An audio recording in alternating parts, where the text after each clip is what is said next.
इस बार एग्ज़ाम तो इजी आया था और कुछ मतलब कि मॉडरेट था, इजी भी नहीं था, मॉडरेट था वो। और एग्ज़ाम मेरा अच्छा गया था, मैंने 150 क्वेश्चन अटेम्प्ट किए थे और मतलब कि मुझे इस बार लग रहा था मेरा हो ही जाएगा।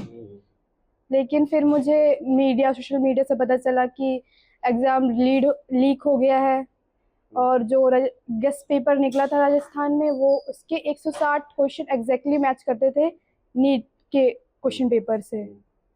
और काफ़ी बच्चों मतलब कि जो मेरे फ्रेंड्स हैं वो मतलब कि काफ़ी ज़्यादा स्ट्रेस्ड में हैं कि फिर दोबारा से उसी एंग्जाइटी उसी प्रेशर में हमें दोबारा पढ़ना पड़ेगा। हमने सोचा था कि एग्ज़ाम के बाद इंजॉय करेंगे, जो अपना मतलब कि अपने प्रेशर को रिलीज़ करेंगे। नीट पेपर का समस्या तो हर बार का हो चुका है, आए दिन देखने को मिलता है। नीट परीक्षा जब होती है पेपर लीक हो जाता है। अब बताओ पेपर लीक हो जाता है, हम लोग इतनी दूर जाते हैं पेपर देने, पैसा खर्च करते हैं, मेहनत करते हैं, रात काली करते हैं, रात को हम रात नहीं समझते, सोते नहीं हैं, खाते नहीं हैं, और आखिर में जब पेपर लीक हो जाता है हम लोग की पूरी मेहनत पे पानी फिर जाता है। हम लोग को 2 साल का जो मेहनत था, मैंने जिस तरीके से जी जान से मैंने पढ़ाई की थी और वो हमारा एक क्षण में बर्बाद हो गया। पता चला कि पेपर था जो कैंसिल हो गया, लीक हो गया राजस्थान से। तो जिस तरीके से हम लोग को मायूसी छाई, नाराज़गी छाई एनटीए पे कि आखिर ये कैसे हुआ। पिछले 2 साल पहले भी यही चीज़ हुआ था, तो मतलब इस पर कोई सुधार नहीं हुआ, फिर से ऐसा हो गया। और हमको तो ऐसा लग रहा है कि अगर जिस पैटर्न पे भी एग्ज़ाम चल रहे हैं, आगे भी आने वाले समय में अगर हो सके तो पेपर लीक हो सकते हैं। तो मैं मतलब एनटीए से बस ये गुजारिश करना चाहूँगा कि हम लोग बच्चों के मेहनत पे पानी ना फेरें। हमारे पेरेंट्स के जो आशाएं हैं हम पे, उन पे मतलब आप थोड़ा रहम करें और जितना जल्दी अगर हो सके, जैसा कि मतलब सर ने बताया कि टेस्ट को मतलब नीट के टेस्ट को अगर हम ऑनलाइन कर दें तो मतलब ज़्यादा बेहतर होगा। तो मेरे तरफ से भी मतलब यही कहना है कि टेस्ट को मतलब हम लोग को मतलब मेहनत हम लोग को रंग लाने दीजिए और वो जो टेस्ट है उसको ऑनलाइन मोड में जितना जल्दी हो सके तो कंडक्ट करवाया जाए। तो हम लोग 2 साल से लगातार मेहनत कर रहे होते हैं और स्पेशली हमारे साथ टीचर्स भी इतने लगे रहते हैं, पूरी रात रात भर जग के मेहनत करना, फिर उसके बाद पेपर लीक करवा देना, तो ये कोई लॉजिक नहीं बन रहा है। फिर उसके बाद नीट करवाना, ये भी मतलब पहली बात लीक ही नहीं होना चाहिए पेपर। और फिर अगर लीक हो भी रहा है तो उन बच्चों के लिए कितना नुकसान है जिन्होंने इतनी मेहनत करके 700 के ऊपर मार्क्स लेकर आ रहे हैं। फिर लीक हो जा रहा है, फिर उनको वापस से उतनी मेहनत करनी पड़ेगी और फिर पेपर कैसा आ रहा है, क्वेश्चंस कैसे आ रहे हैं।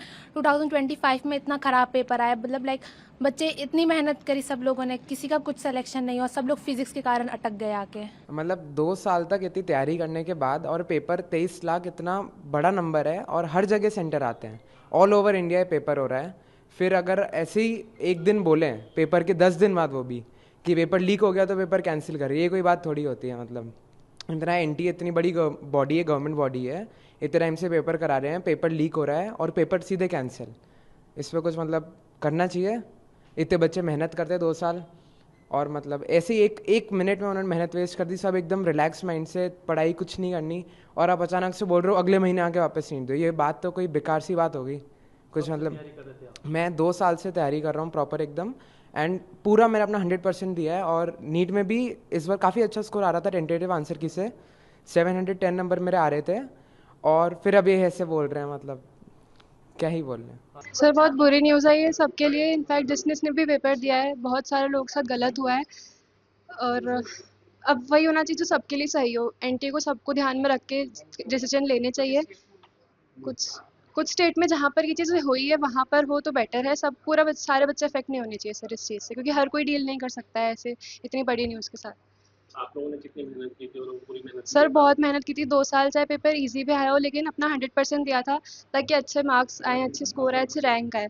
और फर्स्ट अटैम्प्ट मेरा अच्छा हो गया था, मैं बहुत सेटिस्फाइड थी अपने मार्क्स के साथ। लेकिन अब जब ये न्यूज़ आ रही है तो बुरा लग रहा है कि अब क्या होगा, मेहनत वेस्ट तो नहीं चली जाएगी सर। ऑलमोस्ट सारे स्टूडेंट्स जितने भी नीट दे रहे होते हैं, अपियरिंग होते हैं, वो 2 साल पहले से प्रिपेयर करना स्टार्ट कर देते हैं। इन केस मैं 2 साल प्रिपेयर की, उसके बाद मेरे को एग्ज़ाम देने के बाद पता चल रहा है कि मेरी पेपर लीक है, तो उस ड्यूरेशन में जब तक रिजल्ट नहीं आई हुई है, ऐसा कुछ न्यूज़ नहीं आया हुआ है कि पेपर लीक है, उस टाइम पे तो मेरा फ्लो नहीं है ना पढ़ने का। उसके बाद वो जो फ्लो टूटा वो मेरे को डीमोटिवेशन देगा कि अब मेरे को कुछ नहीं आता है।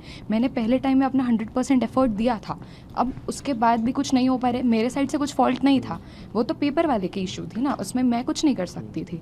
तो उसके बाद जो चेंज आएगा वो वाला ड्यूरेशन, उसमें मेरा लॉस जो हुआ, मैं सेकेंड बार इन केस मेरा सेम माइंडसेट या साइकोलॉजी नहीं रही तो मैं नहीं कर पाई वैसा जैसा मैं पहले की हुई थी, तो लॉस तो सिर्फ मेरी होगी ना उस केस में। उस केस में एनटीए कुछ नहीं कर सकता है क्योंकि लीक उनकी साइड से पेपर हुई है, दैट्स नॉट माई फॉल्ट। पर साल तो मेरी जाएगी in that case, in case if I not do same amount वाला एफर्ट सेकेंड पेपर के लिए।